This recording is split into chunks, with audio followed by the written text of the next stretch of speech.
All right, all right. This message is pre-recorded for this evening at 7 p.m. So this is the Black History webinar for One Time Ministry. My name is Minister Johnson. And as you see on the screen, we have our first pioneer, Thomason L. Jennings. The pardon to Jennings generally considered culturally during this period. Slaves at this time could not partake their own investments. Their efforts were the property of their master.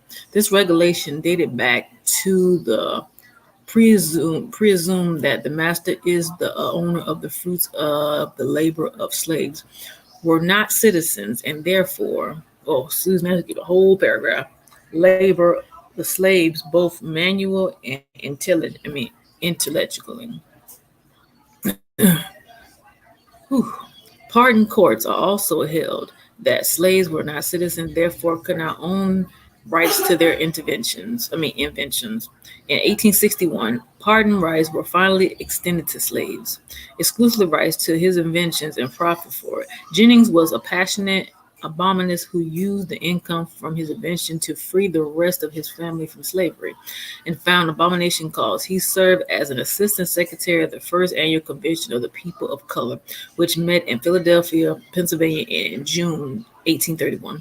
Thomas Jennings died in New York City in 1856. Okay, so we are saluting you, Thomas L. Jennings, on One Time Ministries platform.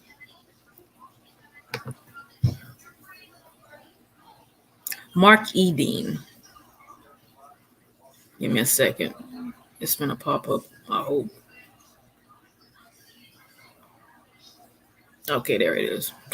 So, as you see in the video, Mark E. Dean is an inventor, a computer engineer, and died into the National Invention Hall of Fame, co-inventing the personal computer. So we're going to get a little background history, and I'm going to go ahead and mute my microphone so you can hear a little bit about his story.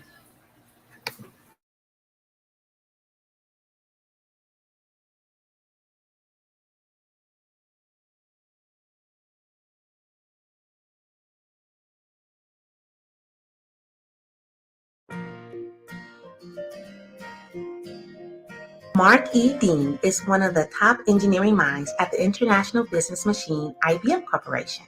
He made his first mark in the industry in the early 1980s when he and a colleague developed a system that allows computers to communicate with printers and other devices. So every time you print something, you can thank Dean. Dean has said, a lot of kids growing up today aren't told that you can be whatever you want to be. There may be obstacles, but there are no limits. So be like Dean and reach for the sky.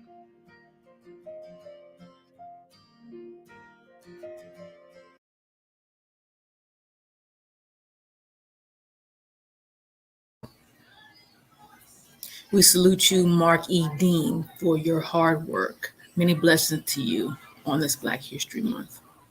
All right. Next,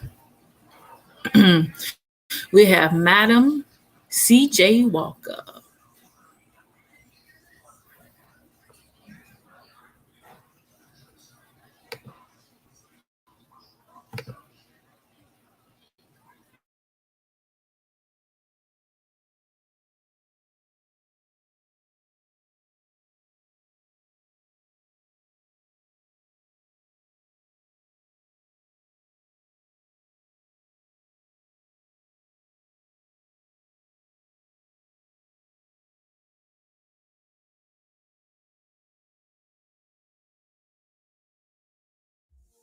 The cosmetics industry is worth $62 billion a year in the US alone.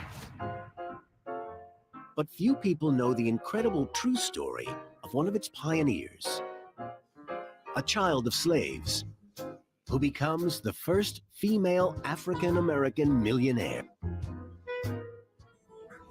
But that fortune is a long way off in 1887. An uneducated single parent, Sarah keeps a roof over their heads by taking in other people's washing.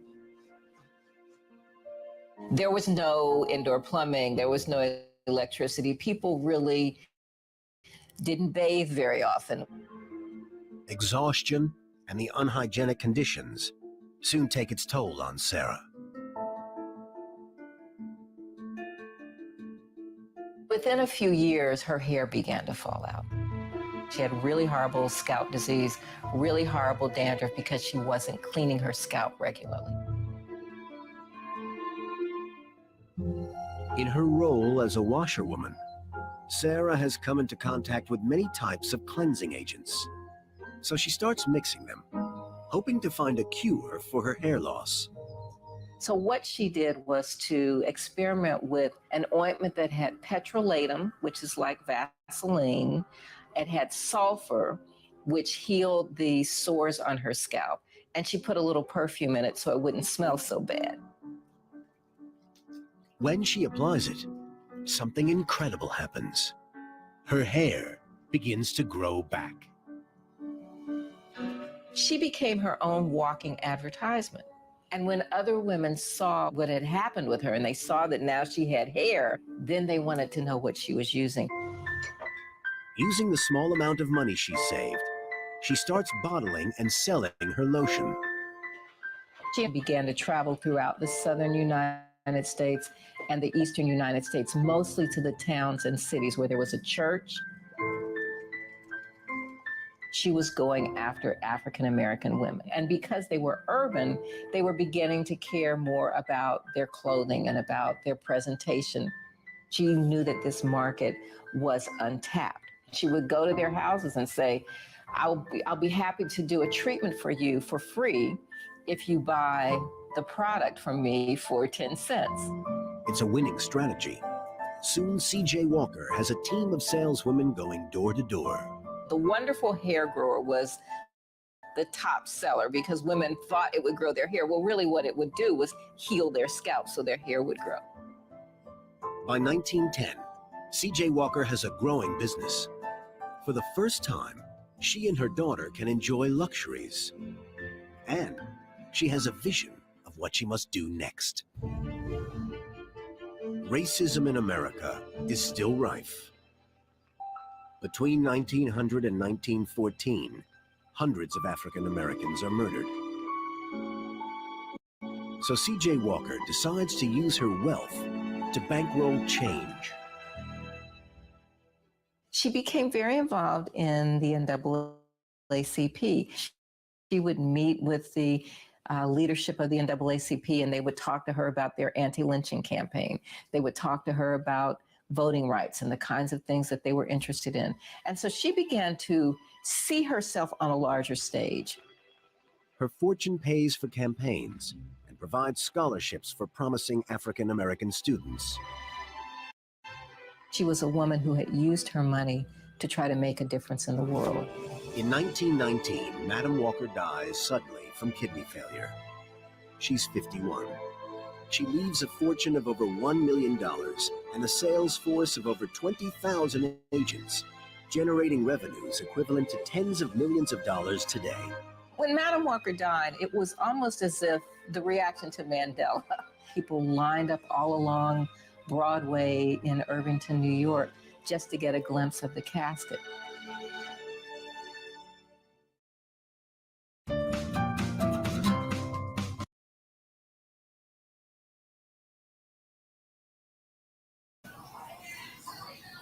We salute you, Madam C.J. Walker, for your hard work. Continue to rest in peace. All right, we're moving on to the next Black History person. This one is Charles Richard Drew. So just give it a few minutes, everybody. Next week, we're going to spend a lot of time wrapping up Black History Month. There's a few people that I want to talk about. I want to talk about Billie Holiday next week, and we're going to bring back some Black History content for the children's ministry. So make sure you tune in with that, everybody. And the story that you see, the story of Dr. Charles Drew, is told by Ossie Davis. Okay, so let's get started.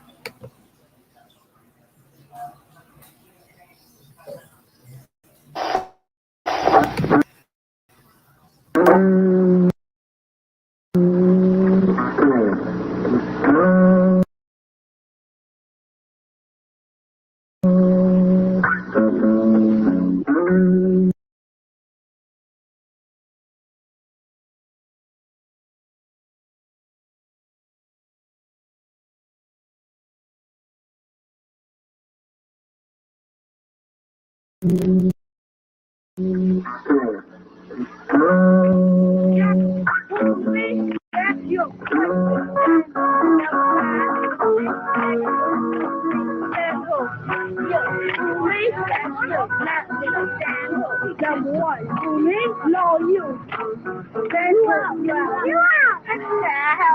you read and read, number one, who me, that you not me, that you chocolate, who me, that you couldn't stand, number one, who me, that you not me, that you chocolate, who me, that you couldn't stand, number one, who me, that you not me, that you chocolate. For Charles Drew, a black kid born in the America of 1904, there were 1,000 hurdles to scale.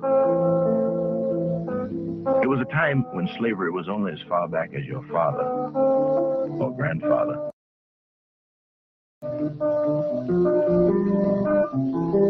Americans who were black were daily cheated of the equal opportunities promised by the Constitution.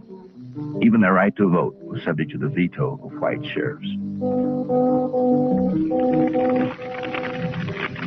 The guns of racist power and the torches of the Ku Klux Klan continued to chain Negroes to lives of poverty and powerlessness. For tens of thousands of Negroes, the journey to a deceptive freedom had begun at the close of the Civil War. Instead of freedom, they found a cruel invention called Jim Crow. They were separated from their white fellow citizens from birth to death in schools, hospitals, and churches. For the black American, hurdles of inferior schools and outdated books had to be painfully cleared.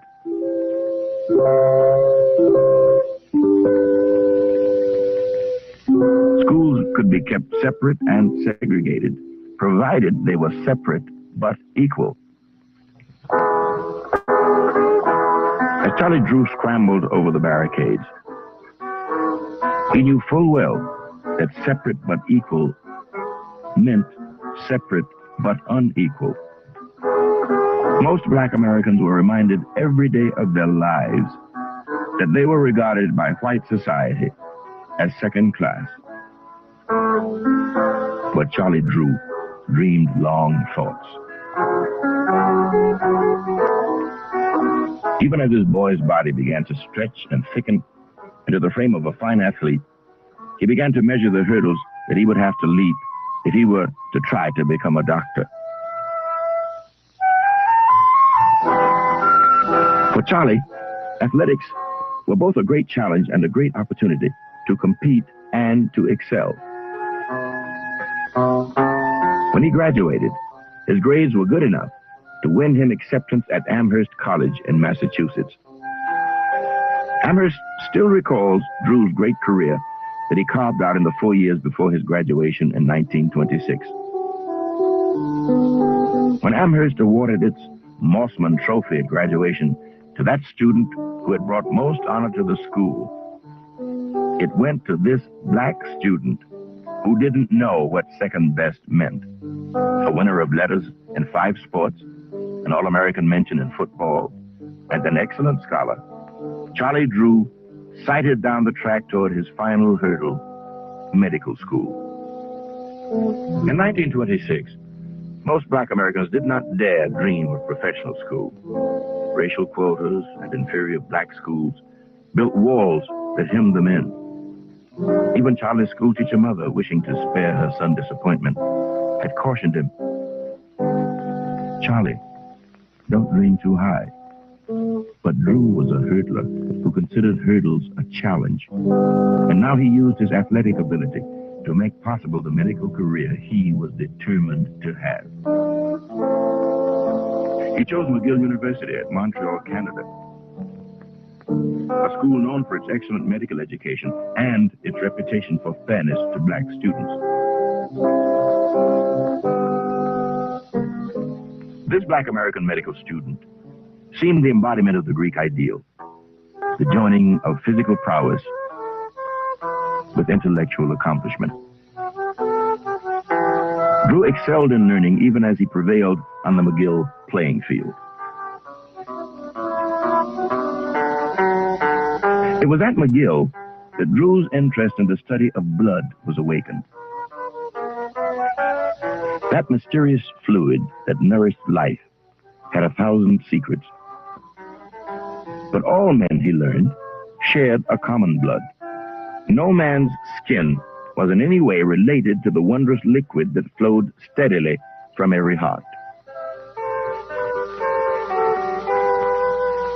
At Montreal General Hospital, as an intern, Charles was often called upon to give blood transfusions. Too often, he witnessed the tragic results and the crude techniques used in moving blood from one human being to another. Lives slipped away as frantic doctors raced the clock, testing the blood of the patient, typing his blood, finding a donor whose blood could match that type, examining blood samples under the microscope. Time was the thief that killed. Drew determined that ways must be found to save those lives through stored blood, and the years of his residency were spent trying to unwind that secret. In 1936, pure research for a black doctor was unheard of. Sadly, he left Canada and research, returning to Washington as a teacher of pathology at Howard University. As Drew began to teach and serve as resident surgeon at Friedman's Hospital, the streets of Europe began to tremble. The whole world seemed poised at the edge of a pit. Charles Drew knew that if the world were to stumble into global war, millions of lives would be lost for want of blood. The frustrating riddle of successful blood storage on a mass scale was still unsolved. In 1938, the opportunity to seek those answers was given to the eager young surgeon, a 2-year fellowship at Columbia for research and surgery at Presbyterian Hospital. Under the guidance of Dr. John Scudder, Drew launched the greatest program of systematic research into blood and medical history. Drew fought to solve the riddle of stored blood. Painstakingly, the data accumulated. The experimental animals were transfused. The agonizing months of observation inched by. Drew presented to Dr. Scudder a revolutionary proposal. For the first time, surgeons and scientists could combine their talents and run an experimental blood bank for human patients. Scudder was to be advisor of the laboratory experiments, and the young black surgeon from Howard was made medical director of the entire project. The blood bank that was established set the pattern for all subsequent blood banks. A patient received the loan of blood and was responsible to repay the loan, 2 pints for every one received. The team worked around the clock, recording, testing, and evaluating safety measures and storage techniques. By mid-1939, the last peaceful summer before World War II, Drew's team had performed 100 transfusions without a fatality due to aged blood or incompatibility. Though death was being cheated, transfusions continued to cause violent reactions in the patients. To find the key to unlock their pain, Drew began an exploration into the mysterious world of plasma.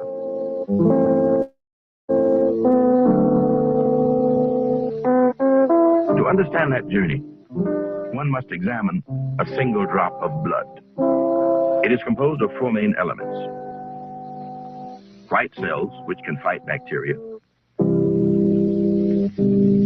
red cells that carry oxygen from the lungs; platelets that assist in clotting the blood; and plasma, the fluid that suspends the blood cells. It was this fluid that Drew began to chart. For the first time, controlled experiments were begun to find out how effective transfusions of plasma alone might be. Plasma contained every substance of whole blood except cells. Drew wondered if finally he had found the key. By summer's end, Drew and Scudder were driving their team toward absolute, truthful answers.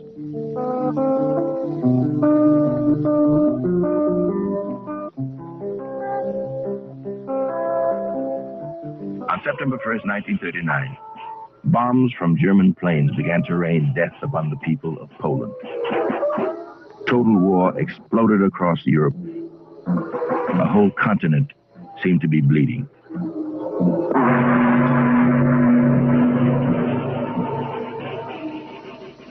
In New York City, half a world away, Charles Drew established a method to save the wounded. Plasma could save. He had proved it. Proved that plasma could be stored without refrigeration.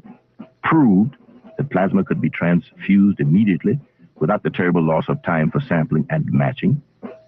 Proved that in cases of shock, burns, and hemorrhages, red cells were not the part of the blood most necessary for recovery.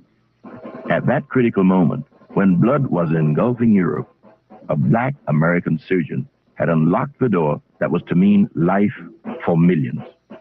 It was not until the Nazi Air Force hurled itself at the homes and factories of England that Drew's plasma began its mission of mercy.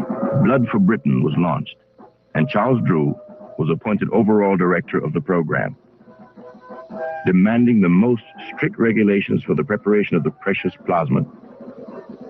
He had his first shipment flown to Britain in October 1940. By February 1941, Britain had adopted Drew's techniques and started its own successful blood bank program. As England held her ground, American factories raced to tool up, to build the planes, the guns, and the ships necessary to defend both England and America.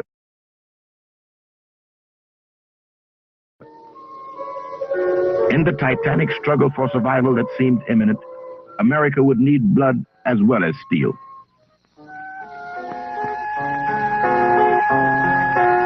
One million pints of blood plasma had to be collected and prepared. At the age of 37, Drew was named medical director of the greatest blood program in history. Teams of technicians had to be recruited and trained. Blood banks spanning the continent had to be built and staffed. Exacting standards had to be established and enforced. Drew struggled to give the program birth, racing the moment when war would come to America. Japanese bombs shattered the peace of a Pearl Harbor Sunday. Of every 100 wounded men who were given plasma transfusions, 96 recovered. As a scientist, Drew knew that the master race theory of the Germans was utter nonsense. Hitler could boast of pure Aryan blood being superior to all others, but Drew knew from the test tubes that it was a lie.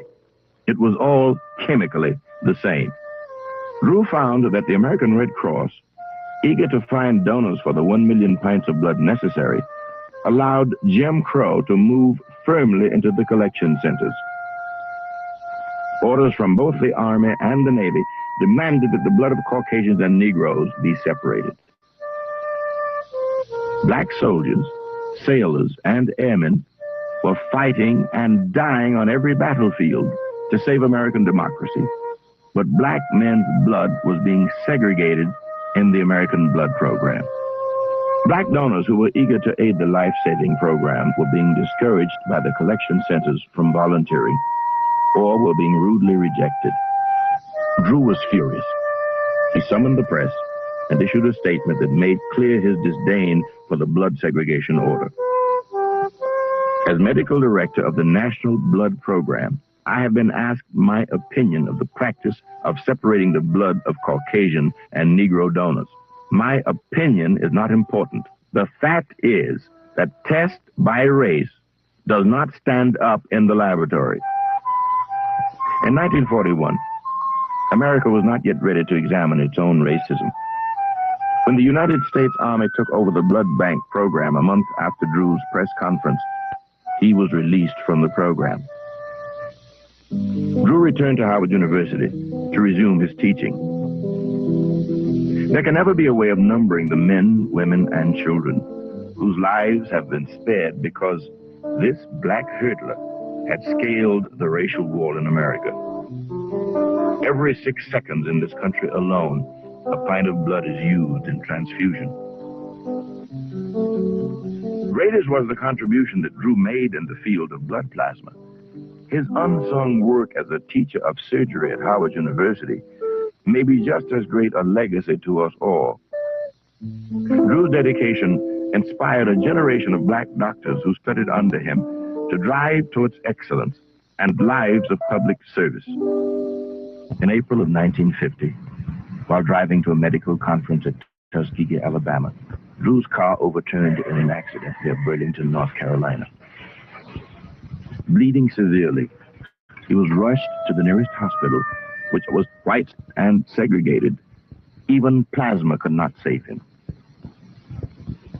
At age 46, Charles Drew was dead. It is ironic to note that Drew died only months before the Red Cross dropped the last traces of its segregated blood program. One will never know what other wonders this remarkable American might have given us in the battle against disease. He had run so hard, overcome so much, so fast. But one wishes that he had been spared enough time so that he could have seen the country he loved begin to move at last from the nightmare of superstition and racism that had cheated her of so many gifts from all her black children. Number one, me, no you. Thank you. What you mean is number one, who me, that you not me, that's exactly.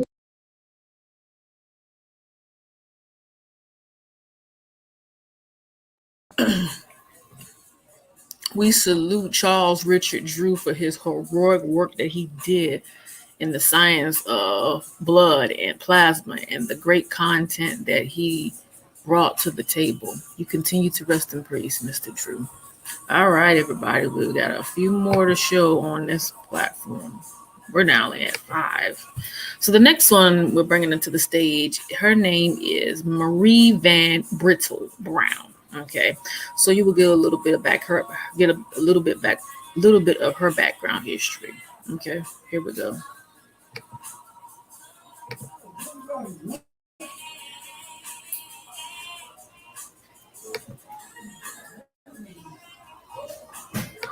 Oh my God!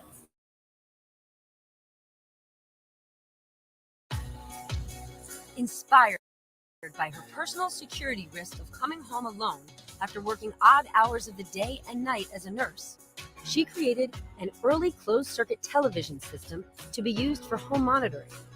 Truly a first of its kind, her security system and its patent is the forerunner of all advanced home security technology in use today, making it safe for all to protect their homes. Her original invention was comprised of peepholes, a motorized camera, monitors, a two-way microphone, and a remote control operated door. The final element was an alarm button that could be pressed to connect to the police immediately. Recipient of a National Scientist Committee Award, Marie Van Brittle Brown, genius.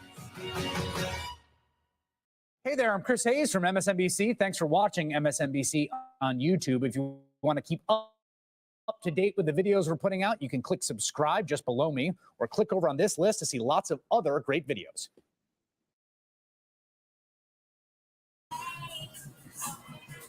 We salute you, Marie Van Brittle Brown, for your heroic work with the security system.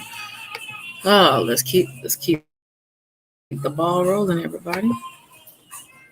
All right, the next one we're looking at is George Carterother, and he was a part of something extraordinary. So I'm gonna let you hear his story, everyone.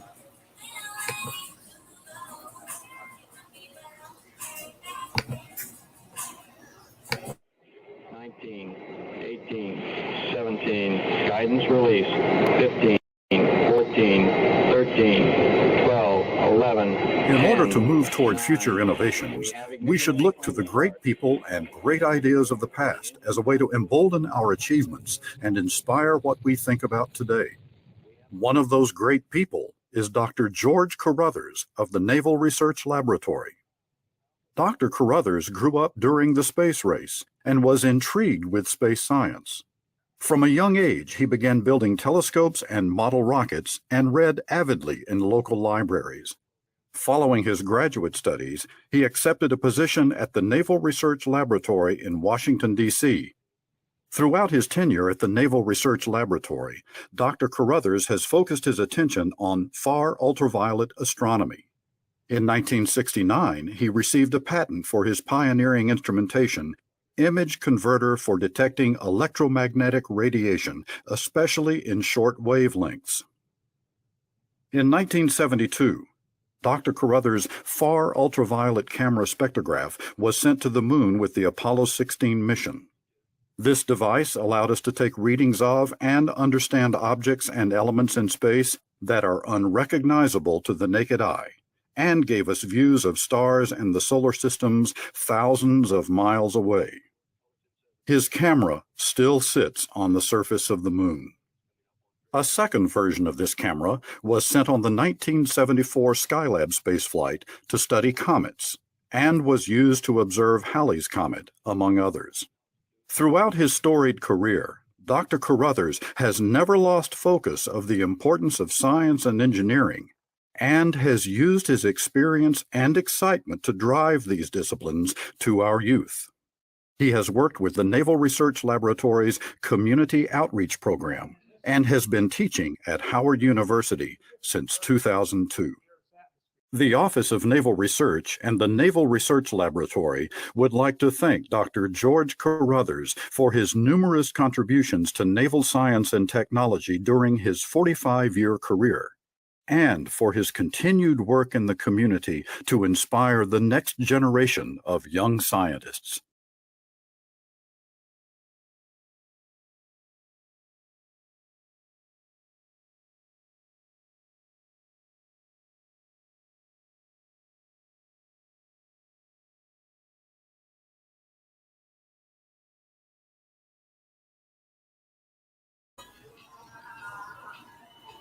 We salute you, George Cartaler, on On Time Ministries platform. Excuse me for my pronunciation.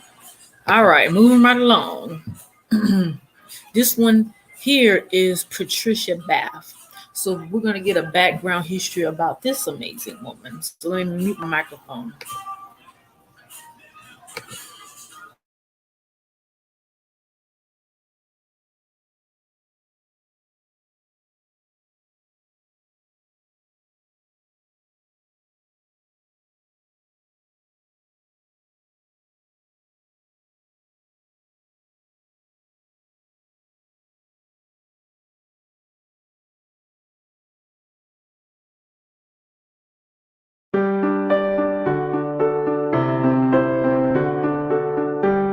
The 1950s and 60s were a tumultuous time to be a young woman in Harlem, New York, but that's where Patricia Bath grew up, and it's where her parents would instill in her a lifelong passion for learning and giving back to her community.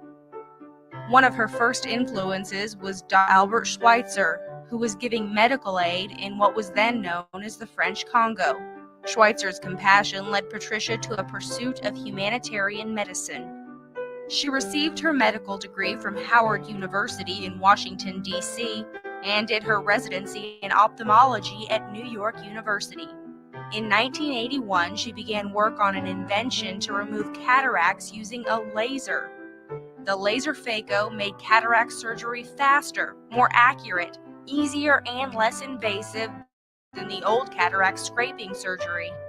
The device was patented in 1988, and Patricia Bath became the first African-American woman doctor to receive a patent for medical purposes.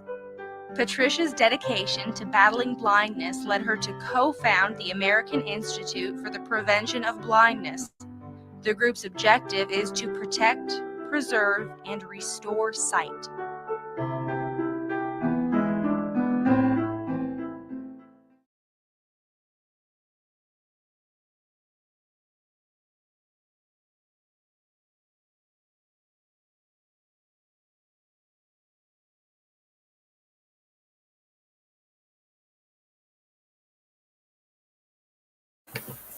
All right. We salute you, Patricia Bath, for your hard work and dedication on On-Time Ministry. Moving down the line. All right. The next one we're looking at here is Jan Ernestine Menzinger. Okay, this is a Black inventor, everybody. All right, give me a second. Okay, let me mute my microphone.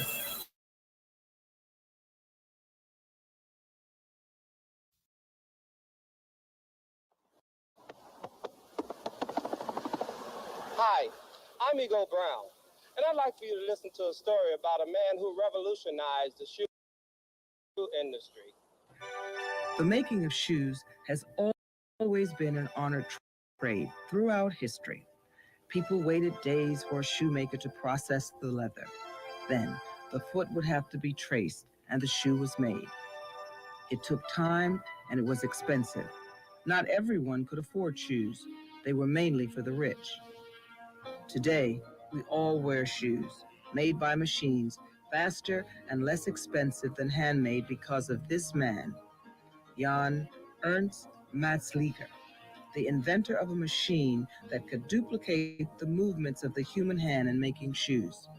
Coming up with the idea for this type of machine solved a big problem in the shoe industry. It enabled workers to increase the output of shoes and change the industry forever. Matzliger's principle is still in use today. The machine could hold the shoe, pull the leather down around the heel, guide and drive the nails into place to attach the top of the shoe to the sole. Matzliger was somewhat of a genius when it came to machinery. At the age of 10, he was a machine shop apprentice in his native country, Dutch Guiana, which is located in South America. Today, Dutch Guiana is called Suriname. He was born in 1852. His father was a civil servant from the Netherlands, and his mother was a native of Suriname, descended from Africans brought to the country. Jan left his country when he was a young man, traveling on a ship bound for North America. He ended up in Philadelphia, where he found work repairing shoes. He then moved to Lynn, Massachusetts, to work in the shoe industry there. In 1878, this town, just north of Boston, was a center for shoe manufacturing. As the story goes, his life in Lynn was not easy. He did not speak good English, he had very little money, and he did not have many friends. He was turned away from one church he tried to attend because he was Black. But he found friends among members of a youth group at Lynn's North Congregational Church. Many in the congregation were also workers in Lynn shoe factories. His friends soon discovered his talents included fixing machinery and that he was working on an idea to facilitate making shoes. His first shoe machine took him 6 months to build out of odds and ends he collected himself. Some laughed at his attempts, but another man who had also been trying to figure out how to make shoes faster saw some good principles in Matzliger's idea and offered to buy it for $50. But Jan didn't sell. He kept working on and refining his idea, and in 1883, on March 20th, he was granted a patent by the U.S. Patent Office. Demand for a machine that attached the top of the shoe to the sole was so great that the government granted over 100 patents from 1880 to 1892 to inventors who tried to solve the problem. But Matzliger's machine was the only one that stood the test of time. When Matzliger's drawings arrived in Washington, the experts in the patent office didn't understand them, and one of them had to go to Lynn to study it. Then the machine was ready for a factory test and broke the record by lasting 75 pairs of women's shoes. The machine became widely used, and a school was set up to show people how to use it. It drew students from all over the world. Matzliger did not live to see the machine become a commercial success. He died at age 37 from tuberculosis. In his will, he remembered the people who had welcomed him during his early days in a strange city. He left all his holdings in the company that had developed his idea to the North Church and specified that it should be used for the poor. To his close friends, he left some personal items, his watch, some paintings, and his Bible. And to us all, he left an invention that changed the shoe industry, the hand process lasting machine. A pioneer, an inventor, a mechanical genius, Jan Ernst Matzliger.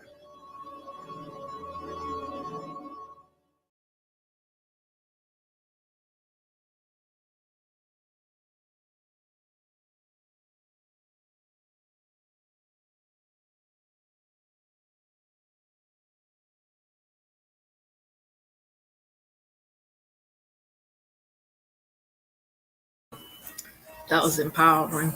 I'm gonna share the screen again. I just gotta fix my presentation real quick. Give me a second. Okay.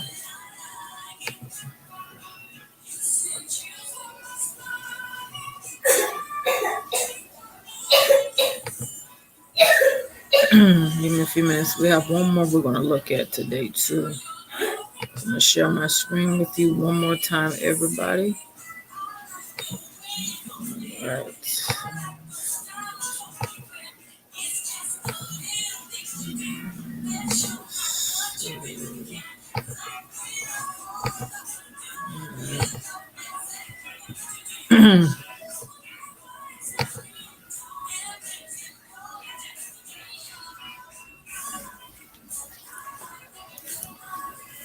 All right, the next one we're getting ready to talk about is Alexander Myers. Okay, just waiting for the presentation to load. Here we go. I'm gonna mute my microphone. All right.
This next video is about an amazing African-American inventor, Alexander Miles, born near Circlerville, Ohio, to Michael Miles and Mary Pompey.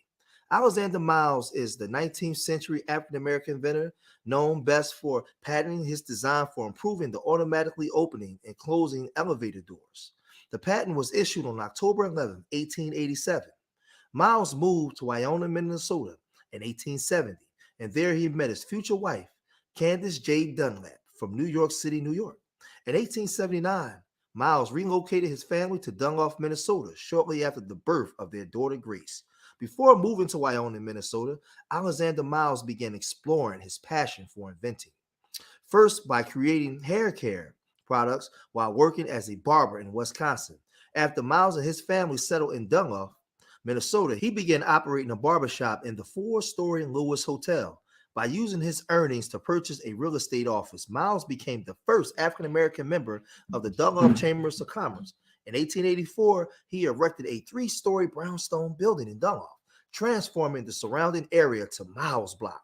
Shortly after, he began developing his concept to improve the function of the elevator door. Despite John W. Meeker's patent invention of the first automatic elevator door system in 1874, many elevators still required the doors and the shaft to be manually opened and closed.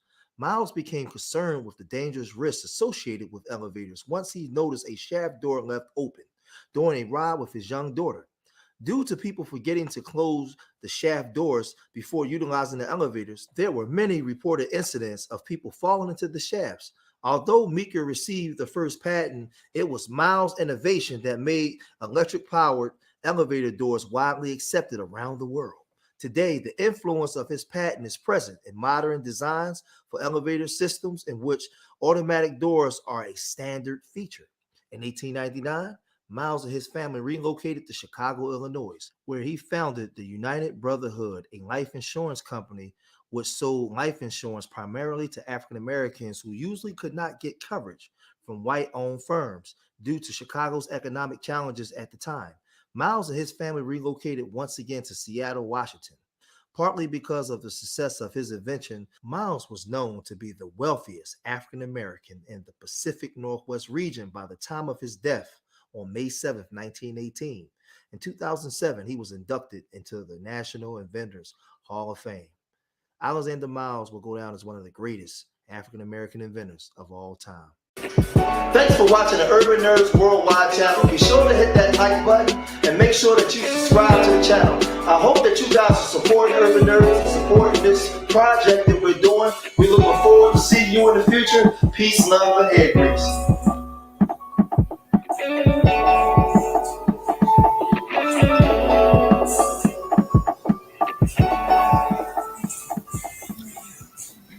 We salute you, Alexander Myers, on the On Time Ministries platform for Black History Month.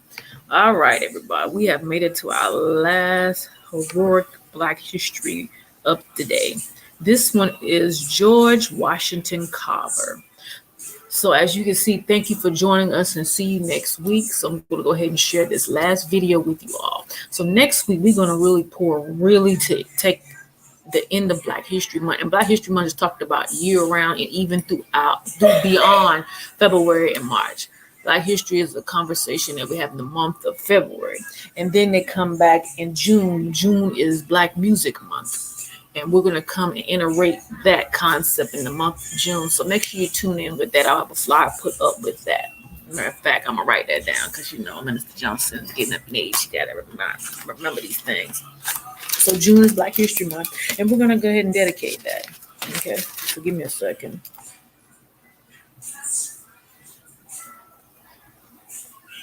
In fact, I'm going to start working on the presentation in advance. That way, when June come around, I already have the content ready, because I'm going to forget by the time June come around. I'll say that right now. All right. So once I play this last video, I'm going to tell you the content you'll be looking for, because we're going to be doing webinars all next week. Okay.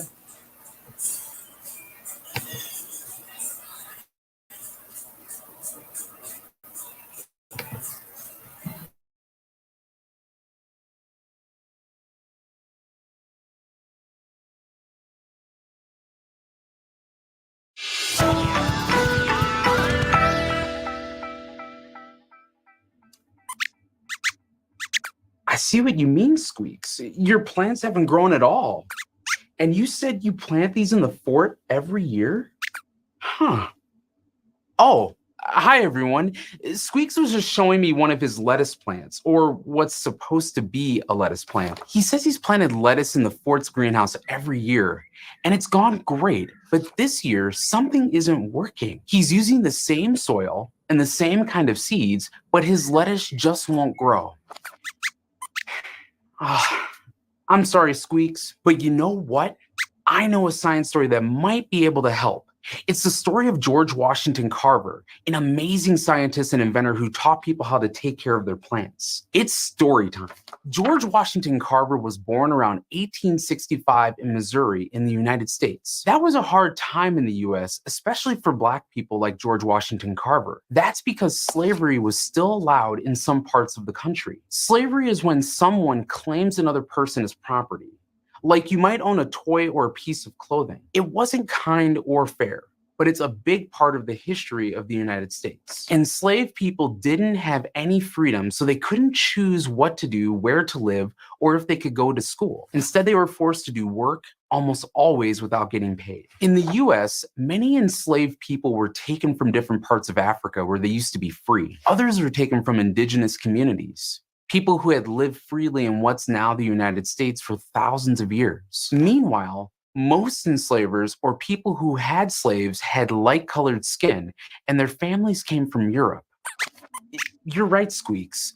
Slavery can be such a hard thing to think about because it's so unfair and unkind. And eventually, it did become against the law. But it's still important to remember, and it's an important part of this story because Mr. Carver was enslaved when he was born. Thankfully, slavery became illegal in Missouri not too long after that. But people were still treated unfairly based on the color of their skin. For example, many schools wouldn't teach Black students, so when he got older, Mr. Carver had to travel to lots of different schools to get an education. But that didn't stop him. As a kid, he loved to read books, explore the world around him, and learn about nature, especially plants. He also loved to make art and play piano. And as he got older, he eventually decided to become a scientist. He went to college and studied farming and how to grow food. And later, he became a teacher. One of the biggest lessons he taught people was how to keep their soil, or the dirt they grow plants in, healthy. See, for years, people have been planting cotton in their fields, but that cotton was taking nutrients from the soil. Nutrients are things plants and other living things use to grow and stay healthy. You use nutrients too, and you get them from your food. Cotton, though, was using a nutrient called nitrogen. It's found in the air you breathe and in the dirt under your feet, and it helps plants grow. The problem is, since people have been growing cotton for a long time, there wasn't much nitrogen left. So the cotton plants weren't growing. That's where Mr. Carver came in. He taught people how important it was to change the type of plants they grew. For example, he taught people that if they planted peanuts one year instead of cotton, the peanut plants would put some of the nitrogen back in the soil. That's because peanut plants have a special kind of bacteria on their roots. Bacteria are creatures so tiny, you'd need a microscope to see them. There are lots of different kinds of bacteria, and they do different things. Like some make your yogurt taste sour, and others can get you sick if they get into your body. But the bacteria on the peanut plants can take nitrogen from the air and put some of it into the soil for plants like cotton to use later. So in a way, peanut plants could fix the soil. Oh, what did he do with all those peanuts? That's a great question. Thanks to George Washington Carver, lots of people started growing peanuts and other foods like sweet potatoes. And Mr. Carver came up with all kinds of ways to use them. I mean, you can eat those foods, of course. But Mr. Carver also invented other things made from plants like peanuts. He made shampoo, lotion, and even medicine made from peanuts. He didn't invent peanut butter, though, even though lots of people think he did. So Squeaks, I think there is a lesson you can learn here about your plants. If you've been planting lettuce every year, your soil might not have a lot of nitrogen left in it. So what do you think about planting peanuts this year? I thought you'd like that idea. See, this is one reason it's important to know about different scientists. There's a lot you can learn. And thanks for joining us, everyone. If you want to keep learning with us here at The Fort, you can hit the subscribe button, and we'll see you next time.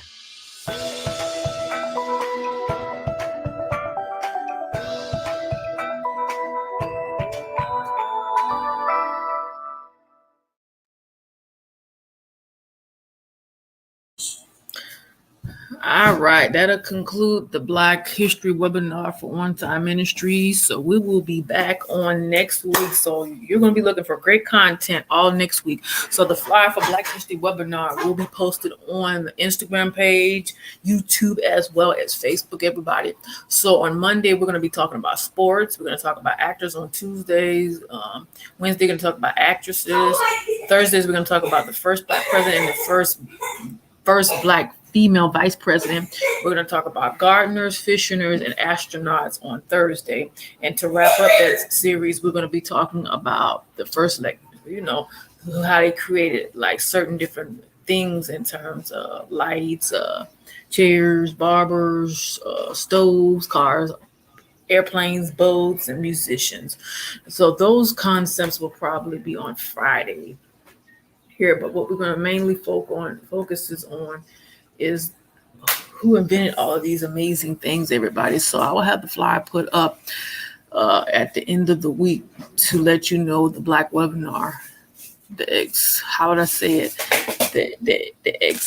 expo of the Black Webinar for On-Time Ministry, everybody. So you all have an amazing and a blessed Thursday, and I will see you back here next week. Quick reminder, Bible study session for the women's ministry is at 8:30 tonight. Make sure you tune in.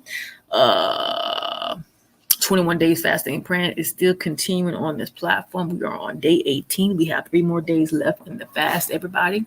I'm so excited about that. Also, 2, we're still taking care of your well-being, as well as what is your next move on podcast. So we're transitioning off Anchor Podcast to a new podcast platform. So I'll keep you posted on that, everyone. Anything else I want to make? Also, 2 Young Women's Bible Studies at 10 a.m. on Saturdays, streaming live on the Ladies with Voices YouTube channel. So make sure you tune in with that. Sunday services for the children's ministry as well as on-time ministry, 2 p.m. children's service at 12, 12:45, and 1 p.m. for baby angels, guardian angels, as well as little angels. The Bible study session for children's ministry will start up in the month of March, and that'll be scheduled at 4 p.m. So parents, guardians, loved ones, make sure your little ones are here to hear the Bible study session for guardian angels, baby angels, as well as little angels. Okay. So it's one big session regarding that, but we're going to have that separated in the month of April and May, but we're going to start off slow because it's a new thing for On Time. But they're all going to be separated, and when the children's ministry have their Bible study session, baby angels have theirs, guardian angels, as well as little angels have their Bible study sessions.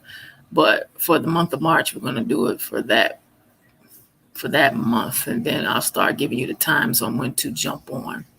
But the Bible study sessions will be on Sundays. It'll just be on at different times of the evening for your babies to get on, to tune into the sessions to kind of help them through their Sunday and throughout their week, whatever may be going on. We're going to have those conversations, all right? So I love you all. God bless you, and I will talk to you all soon. See you later.